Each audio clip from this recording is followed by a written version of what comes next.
Assalamu alaikum wa rahmatullahi wa barakatuh. Prayer is the pillar of faith, but for our prayer to be valid, there are essential conditions that must be fulfilled. In this video, we'll explore each requirement to ensure our worship is accepted by God. The very first condition for a valid prayer is purity from both major and minor impurities. A Muslim must cleanse themselves by performing ablution before prayer or by taking a full ritual bath in the case of major impurity. This state of cleanliness is not only a requirement, but also a symbol of readiness, both body and soul, before standing in worship to God. The second condition for a valid prayer is purity from impurities, whether on the body, clothing, or the place of prayer. A Muslim must make sure that no filth remains when standing before God. For Allah is the most pure and loves purity, making cleanliness an essential part of our worship. The third condition for a valid prayer is covering the arayah, or private parts of the body. For men, this means covering the area from the navel to the knees. For women, it includes the entire body, except for the face and the palms of the hands. Covering the aura is not only a requirement, but also a symbol of dignity and respect when standing before God in prayer. The fourth condition for a valid prayer is facing the Qibla.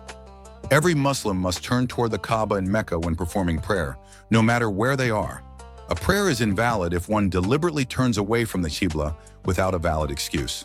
Facing the Qibla is not just about direction, but also a powerful symbol of unity among Muslims worldwide. The fifth condition for a valid prayer is making sure the time of prayer has already entered. A Muslim cannot perform prayer before its appointed time, because each prayer has a specific period that must be observed. By guarding the prayer times, we learn discipline and place worship as a true priority in our daily lives. After fulfilling the conditions of prayer, there are essential pillars of prayer that must be observed. If even one of these pillars is left out, whether intentionally or by mistake, the prayer becomes invalid. Let's go through them one by one. The first pillar of prayer is intention, bringing sincerity within the heart. The second is the opening takbir, marking the start of prayer. The third is standing for those who are able, as a sign of respect. And the fourth is reciting Surah Al-Fatiha in every unit, as it is the core supplication of the prayer. The fifth pillar is bowing, or ruku, with calmness and stillness. The sixth is itidal, standing upright after bowing. The seventh is prostration, or sujud, performed with tranquility, lowering oneself fully before Allah. And the eighth is sitting between the two prostrations, done with humility and focus. The ninth pillar is sitting for the final tashahhud. The 10th is reciting the tashahhud. The 11th is sending blessings upon the Prophet Muhammad, peace be upon him. The 12th is saying the final salam to end the prayer. And the 13th is performing all pillars in proper order. The pillars of prayer are the foundation of worship. By observing them properly, our prayers, God willing, will be accepted by Allah. Beyond conditions and pillars, there are also actions that can invalidate the prayer. Knowing them is essential so that our worship is not wasted. The first invalidator is speaking intentionally outside the recitation of prayer. The second is excessive movements without need, which take away the focus and humility of prayer.